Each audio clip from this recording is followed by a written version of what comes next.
बिस्मिल्लाहिर्रहमानिर्रहीम। अस्सलाम वालेकुम नाज़रीन, मैं हूँ साकिब बशीर। आज हम बात करेंगे दो तीन बड़े अहम मौज़ूआत पे। एक तो टेहरियान केस जो कल जस्टिस तारिक महमूद जहांगीरी की सरबराही में लार्जर बेंच ने उस केस की समाअत की थी, उसका तहरीरी फैसला भी आ गया है। कल अदालत ने ओपन कोर्ट में इसका फैसला जो है वो सुनाया था। अब तहरीरी फैसले में क्या लिखा हुआ है, एक जेहत एक नुक्ता जो है नया सामने आया है जो इससे कबल कभी भी उस हवाले से रिपोर्ट नहीं हुआ, कल भी रिपोर्ट नहीं हुआ।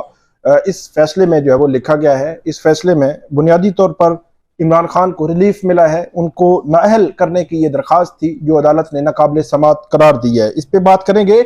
इसके अलावा साइफर केस अपने इख्तिताम की तरफ बढ़ रहा है, बड़ा अहम केस है। इस केस में क्या जो है वो अब सूरत हाल बन सकती है, इस पे बात करेंगे। और इसके अलावा हम बात करेंगे कि धांधली के हवाले से, मुबैना धांधली के हवाले से जो केसेस हैं वो पंजाब में वो लटकने का इम्कान जो है वो बढ़ रहा है। इसके पीछे क्या वजूहात हैं और जो तैनाती है उसमें ताखीर हो रही है। पंजाब में ट्रिब्यूनल्स जजेस तैनाती में ताखीर जो है वो हो रही है, इसमें क्या हो सकता है, इस पे बात करेंगे। तफसील में जाने से कबल आप हमारा यूट्यूब चैनल सब्सक्राइब कर लें, बेल आइकन का बटन प्रेस कर लें ताकि जब भी हम कोई वीडियो अपलोड करते हैं तो फौरन उसका लिंक आपको मिल जाया करे। सबसे पहले हम बात करते हैं टेहरियान केस का तहरीरी फैसला जो है वो आ गया है। तहरीरी फैसला जस्टिस तारिक महमूद जहांगीरी की सरबराही में लार्जर बेंच ने तहरीर किया है, जिसमें जस्टिस समन रिफत इम्तियाज और जस्टिस अरबाब मोहम्मद ताहिर शामिल हैं। अदालत की जानिब से यह फैसला दो सफ़ात पर जो है वो मुश्तमिल है। सबसे पहले इस फैसले में जो पिटिशनर हैं, इसमें इमरान खान के खिलाफ दरख्वास्त गुजार हैं शहरी मोहम्मद साजिद, आम शहरी हैं, बड़े अहम वकील किए थे उन्होंने, शहरी आम है लेकिन वकील उनके बड़े खास थे। सलमान बट जो साबिक अटॉर्नी जनरल हैं वो भी उनके वकील थे। इसके अलावा जो है वो ये हामिद अली शाह, जस्टिस रिटायर्ड हामिद अली शाह, वो भी उनके वकील थे। भारी भरकम वकला जो है उन्होंने कर रखे थे। तो अदालत ने जो तहरीरी फैसला जारी किया है उसमें सबसे पहले जो पिटिशनर हैं, जो दरख्वास्त गुजार हैं, उनकी प्रेयर, उनकी जो इस्तदा थी, जो दरख्वास्त थी, उसको जो है वो रिप्रोड्यूस किया है अपने फैसले में कि वो क्या चाह रहे हैं। और उन्होंने यही अदालत से इस्तदा की थी कि इमरान खान ने अपनी जो उनसे मंसूब है मुबैना जो बेटी हैं उनको अपने कागजात नामजदगी में जाहिर नहीं किया, तो इसलिए उनको नाअहल किया जाए। ये बुनियादी क्रक्स है उनकी उस इस्तदा का, जिसको रिप्रोड्यूस किया जस्टिस तारिक महमूद जहांगीरी ने। और इस केस में अदालत फैसले में लिखती है कि single bench chief justice Aamir Farooq ने शुरू में इस केस को सुना। लार्जर बेंच तश्कील दिया गया। 9 फरवरी को चीफ जस्टिस की सरबराही में लार्जर बेंच ने समाअत की। मतलब पहले चीफ जस्टिस आमिर फारूक ने सुना और उसके बाद जो सलमान अकरम राजा थे उन्होंने इस्तदा की थी। फिर अदालत ने ये डायरेक्शन दी कि लार्जर बेंच तश्कील दिया जाए और उसके बाद लार्जर बेंच तश्कील दिया गया, जिसमें chief justice Aamir Farooq, justice Mohsin Akhtar Kiyani और जस्टिस अरबाब मोहम्मद ताहिर जो है वो शामिल थे। उसके बाद फैसले में लिखा गया है कि केस पर फ्री कैन के दलाइल के बाद बेंच के 2 मेंबरान ने फैसला लिखा। तो ये दलाइल मुकम्मल हुए थे 30 मार्च 2023 को, और जो फैसला उनका अपलोड हुआ वो 10 मई 2023 को अपलोड हुआ था। इसमें 2 नई बातें हैं वो आपके सामने रखनी है जो इससे कबल टेहरियान केस में जितनी भी तफसीलात आपके सामने हम रखते रहे हैं कभी वो सामने नहीं आई। एक तो ये कहा गया है इसमें कि 10 मई 2023 को 2 मेंबरान ने, मतलब जस्टिस मोहसिन अख्तर कियानी और जस्टिस अरबाब मोहम्मद ताहिर ने वो फैसला लिखा और उसके बाद 10 मई को चीफ जस्टिस आमिर फारूक ने केस सुनने से माजरत कर ली। मतलब उन्होंने रिक्यूज कर लिया केस सुनने से और बेंच जो है इस वजह से टूट गया। तो ये वो बात है कि कभी भी ये चीज सामने नहीं आई थी कि जो बेंच है 10 मई को जब ये प्रेस रिलीज आई थी कि 2 जजेस का जो फैसला अपलोड हुआ है वेबसाइट पे वो उनकी राय है, वो जजमेंट नहीं है, अनाउंसमेंट नहीं है, क्योंकि वो जो तकाजे हैं वो पूरे नहीं हुए, काज लिस्ट जारी नहीं की, जो तरीकाकार है, जो लीगल तरीकाकार है वो पूरा नहीं हुआ। तो वो जो प्रेस रिलीज थी 10 फरवरी की, 10 जो है वो मई की, 10 मई 2023 की, उस प्रेस रिलीज में ये लिखा हुआ था, लेकिन ये नहीं लिखा हुआ था कि चीफ जस्टिस आमिर फारूक जो है वो जो 30 मार्च को बाकी 2 जजेस के हमरा फैसला महफूज कर चुके थे, 10 मई 2023 को वो इस फैसले इस बेंच का हिस्सा रहने से उन्होंने रिक्यूज कर लिया है। ये पहली दफा सामने आया है कि उन्होंने रिक्यूज किया था, इस वजह से जो बेंच है वो टूट गया था।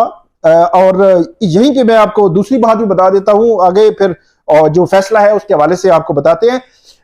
10 मई 2023 को जस्टिस मोहसिन अख्तर कियानी और जस्टिस अरबाब मोहम्मद ताहिर ने जब वेबसाइट पर वो जो फैसला है वो अपलोड किया, तो वेबसाइट पर जिस अफसर ने जो आईटी के हवाले से या किसी अफसर ने जो फैसला अपलोड किया था उसके खिलाफ भी उसकी मुअत्तली भी हो गई थी, उसके खिलाफ जो है वो कार्रवाई इनिशियली पता चला था कि हुई है, अब आगे हुई या नहीं हुई ये आइडिया नहीं है, लेकिन इनिशियली पता चला था कि लेकिन एक तरफ 2 जजेस जो है चीफ जस्टिस मोहसिन अख्तर कियानी और जस्टिस अरबाब मोहम्मद ताहिर इसको अपलोड करवा रहे थे, और दूसरी तरफ चीफ जस्टिस आमिर फारूक जो है इसको जो है वो वहां से हटवा रहे थे। तो जिन्होंने अपलोड करवाया, जाहिर सी बात है ऑर्डर्स के मुताबिक जो अफसर था उसने अपलोड किया वेबसाइट पर, लेकिन उसको सजा भुगतना पड़ी किसी न किसी सूरत में। तो ये 2 चीजें जो है वो इसमें नई हैं। इसके बाद फैसले में अदालत ये लिखती है कि चीफ जस्टिस ने हदायत की 10 मई के बाद कि दोनों जजेस का फैसला बंद लिफाफे में रखा जाए, बंद लिफाफे में उसके साथ मुंसलिक कर दिया गया जो फाइल थी। उसके बाद फैसले में लिखा गया कि चीफ जस्टिस आमिर फारूक की हदायत पर दोबारा बेंच तश्कील दिया गया, और आज दौरान समात, मतलब कल की बात हो रही है, अदालत ये कह रही है कि आज दौरान समात लिफाफा फ्रीकैन मतलब जो पिटिशनर्स के वकला हैं और जो रिस्पोंडेंट मतलब इमरान खान के जो वकला हैं उनकी मौजूदगी में और ऑडियंस की मौजूदगी में और मीडिया की मौजूदगी में उस बंद लिफाफे को खोला गया, और अदालत के सामने यह जाहिर हुआ कि 2 जजेस इस दरखास्त को पहले ही खारिज कर चुके हैं, नाकाबिले समात करार दे चुके हैं। बेंच के अक्सरियती फैसले के बाद हमारी राय है, मतलब ये 3 जजेस हैं, जस्टिस तारिक महमूद जहांगीरी, जस्टिस समन, जस्टिस जो है वो अरबाब, जो इन तीनों जजेस, ये 3 जजेस कहते हैं कि इसमें हमारी राय ये है कि बेंच के अक्सरियती फैसले के बाद हमारी राय ये है कि मजीद कार्रवाई आगे बढ़ाने की जरूरत नहीं। 2 जजेस का 2 मई का फैसला और 2 जो नोट्स हैं वो भी साथ हैं। ये 2 मई को बुनियादी तौर पर जो जस्टिस मोहसिन अख्तर कियानी ने उन्होंने और जस्टिस अरबाब ने जो एक नोट बनाकर उसके साथ जो जजमेंट है वो बनाकर चीफ जस्टिस ऑफिस को भेजी थी, और उसके बाद वो आगे मामला जो है वो ऊपर नीचे होते रहे। लेकिन ये उन 2 मई के उस 2 जजेस के फैसले की बात हो रही है, और उसमें 2 नोट भी उसमें शामिल है। तो ये मामला है टहरियान केस जो है वो एक दफा आप ये कह सकते हैं कि टहरियान केस अब बंद हो चुका है इस्लामाबाद हाई कोर्ट की हद तक। अब आगे चलेगा या नहीं चलेगा ये कुछ कहना इस हवाले से कबल अज वक्त है। ये इसका तहरीरी फैसला है। अब हम आते हैं साइफर केस की तरफ। साइफर केस ये बड़ा इंपॉर्टेंट केस है, इसमें बड़ा टाइम भी लगा। 15 अगस्त को एफआईआर जो है वो रजिस्टर्ड हुई थी, 16 अगस्त को इमरान खान की गिरफ्तारी डाली गई, तकरीबन 18 या 19 अगस्त को शाह महमूद कुरैशी को गिरफ्तार किया गया था।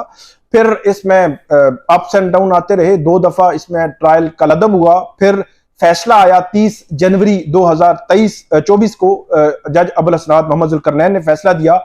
30 जनवरी 2024 को फैसला जब आया तो उसके तकरीबन 10 या 12 दिनों में इस फैसले को चैलेंज कर दिया गया। इस्लामाबाद हाई कोर्ट में जो वकला थे इमरान खान के और शाह महमूद कुरैशी के, उन्होंने इसको चैलेंज किया, और उसके बाद हुआ कुछ यूं कि bench chief justice Aamir Farooq और जस्टिस जो मियां गुल हसन औरंगजेब का खुसूसी बेंच था वो इस बेंच की समाअत कर रहा था। तो लेकिन बेंच ने यह तय किया कि हम इसका टेम्परेरी मतलब जो सजा मुअत्तली होती है कि आप इनिशियली इस केस में सजा मुअत्तल कर दें, जमानत पर रिहाई दे दें। तो अदालत ने यह तय किया था कि हम इसको जो है वो टेम्परेरी मतलब आर्जी रिलीफ की तरफ नहीं जाएंगे, वो दरखास्त नहीं कर रहे उसका फैसला, बल्कि हम जो है वो हतमी रिलीफ मिलने या ना मिलने का फैसला जो है वो उस पर करेंगे। मतलब जो मरकजी अपील है साइफर केस की उस पर हम सुनेंगे और उस पर फैसला सुनाएंगे।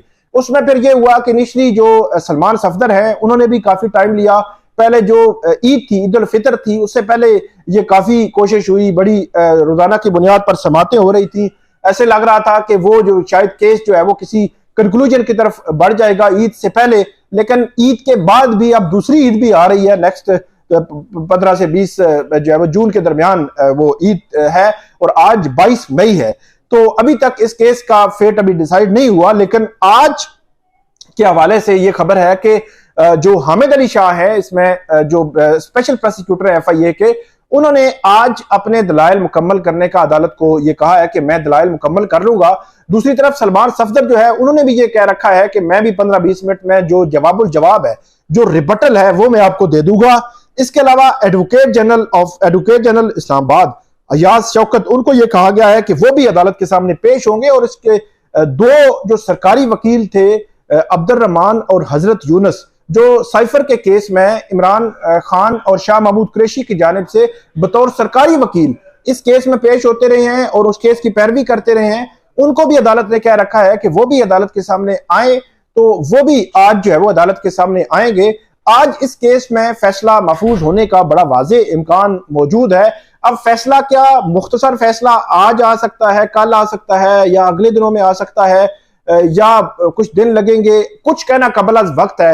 ये जब फैसला महफूज होगा तो उसी वक्त पता चलेगा कि अदालत कोई मुख्तसर फैसला आज 1-2 दिनों में जारी कर सकती है, आज कल या परसों, या कोई तफसीली फैसला आइंदा आने वाले दिनों में बाकायदा तौर पर काज लिस्ट जारी होगी और बाकायदा तौर पर अनाउंसमेंट उसकी होगी। ये अब अभी जो है वो देखना जो है वो देखना बाकी है कि क्या हतमी तौर पर होगा। लेकिन आज साइफर केस का फैसला जो है महफूज होने के वाज़े इम्कानात जो मौजूद है। तीसरे जो अपने मौजू की तरफ बढ़ते हैं, पंजाब में ये तकरीबन 13 मार्च की तारीख जो है वो थी कि पंजाब में जो इलेक्शन ट्रिब्यूनल है, वो लाहौर हाई कोर्ट में इलेक्शन ट्रिब्यूनल जो है वो कायम किया गया, जिसमें इनिशियली जो 2 या 3 जो जजेस थे वो दिए गए थे, जिन जजेस को बतौर इलेक्शन ट्रिब्यूनल उनको बना दिया गया था। और उसमें यह था कि उनमें ट्रिब्यूनल्स में जो जितने भी जो धांधली के इल्जामात हैं या इस किस्म के केसेस हैं, सारे ट्रिब्यूनल्स ने सुनने हैं। तो 180 रोज में उन्होंने, जिस दिन ट्रिब्यूनल कायम होता है तो 180 दिन में उन्होंने इसका फैसला करना होता है। तो मैं हैरान हूं कि पंजाब में 2 या 3 ट्रिब्यूनल्स है जो काम कर रहे हैं, और जो 5 या 6 जजेस जो लाहौर हाई कोर्ट ने जो भेजे हुए हैं इलेक्शन कमीशन को, इलेक्शन कमीशन उन पर अभी नोटिफिकेशन नहीं कर रहा। और अजीब सी सूरत हाल है, पिछला 1 मंथ हो गया है, ये इतलात हैं कि इतना टाइम हो गया और अभी तक वो नोटिफिकेशन नहीं हो रहा। नोटिफिकेशन ना होने के पीछे क्या वजूहात है, अभी तक कुछ पता नहीं है। और खास तौर पर इसमें जो एक चीज सामने आई है कि इस नोटिफिकेशन ना होने, ट्रिब्यूनल्स ना बनने से जो केसेस लटक रहे हैं, उसका जिम्मेदार कौन होगा? कि 8 फरवरी जो जिसमें सबसे ज्यादा जो शिकायत हैं, जो इतराजात हैं, वो धांधली के या मुबैना धांधली के, वो पंजाब में है। तो पंजाब में 2 से 3 ट्रिब्यूनल्स कई 100 केसेस कैसे कर सकेंगे? ये बड़ा अहम और बड़ा इंपॉर्टेंट है इसमें। और लाहौर हाई कोर्ट में मुख्तलिफ दरखास्तें भी आ रही हैं कि जो 5-6 जजेस के नाम दिए गए हैं, इलेक्शन कमीशन को हुक्म दिया जाए कि वो उनको नोटिफाई करे, और इलेक्शन कमीशन नोटिफाई नहीं कर रहा। लाहौर में सलमान अकरम राजा की दरखास्त भी ज़ेरे इल्तवा है। कल एक और दरखास्त लाहौर हाई कोर्ट में दायर हुई है, वो ज़ेरे इल्तवा है और इलेक्शन कमीशन की जानिब से वो नोटिफिकेशन नहीं हो रहे। मेरा ये ख्याल है कि पहले ही बहुत ज्यादा इतराजात हैं, बहुत सारे सवालात हैं इलेक्शन कमीशन की कारकर्दगी पर, 8 फरवरी के इलेक्शन पर। इलेक्शन कमीशन को चाहिए कि फौरी तौर पर उनको नोटिफाई करे। खास तौर पर 180 दिन की जब बात होती है तो 13 मार्च का जो ट्रिब्यूनल है, तो 180 दिन आप देख लें कि कितने जो है वो उसमें मुकम्मल होते हैं। तकरीबन 6 माह ये बनते हैं, 6 माह में ये मुकम्मल होना है। तो 13 मार्च से अगर अंदाजा लगाया जाए तो तकरीबन 2.25 माह हो चुके हैं। तो 6 माह में जिन ट्रिब्यूनल्स में काम करना है, 2.25 माह हो चुके हैं, तो वो कैसे जो है वो कंक्लूड कर सकेंगे? इसके अलावा आखिरी जो बात है वो ये है कि पंजाब जो इस्लामाबाद के 3 ट्रिब्यूनल्स हैं, ये बज़ाहिर ऐसे लगता है कि अगले 1 से 1.5 या 2 महीने ज्यादा से ज्यादा इसमें अपना काम जो है वो ट्रिब्यूनल मुकम्मल कर लेगा। इस वाले से बड़े स्ट्रिक्ट ऑर्डर भी आए हैं, 7 दिन दिए गए हैं। तमाम जो फ्री कैन है, जो नहीं आए, उनके जो चलेंगे, इश्तिहारात चलेंगे, जियो पे चलेंगे, डॉन द न्यूज, इसके अलावा PTV पे इश्तिहारात चलेंगे ताकि जो तकाजे हैं वो पूरे हो सके। इसके अलावा फॉर्म 45, 46 और 47 कहा गया है इलेक्शन कमीशन को भी, अंजुम अकील खान को भी, इसके अलावा तारिक फजल चौधरी को भी, राजा खुर्रम नवाज जो 3 जीते हुए हैं, वो तीनों नहीं आए थे MNAs, उनको भी कहा गया है कि वो अपने फॉर्म 45, 46, 47 जमा करवाएं। साथ ही एफिडेविट भी देना है। एफिडेविट का मकसद ये होता है कि उसके कॉन्सिक्वेंसेस भी होंगे अगर आपने कोई जो है वो ऐसी चीज, गलत चीज जो है वो जमा करवा दी। तो ये जो तीनों केसेस हैं, तीनों जो ट्राइब्यूनल्स में केसेस हैं इस्लामाबाद के, ऐसे लगता है कि ये इन केसेस के फैसले बाकी जो मुल्क भर के ट्राइब्यूनल्स हैं उनसे पहले आएंगे। जिस स्पीड से और जिस तरह का ऑर्डर जो है वो election tribunal justice Tariq Mahmood Jahangiri ने जारी किया है। तो ये 3 आज के मौज़ूआत थे हमारे। उम्मीद है आज की वीडियो आपको पसंद आएगी। इस पे फीडबैक दीजिएगा, कमेंट कीजिएगा। बहुत शुक्रिया।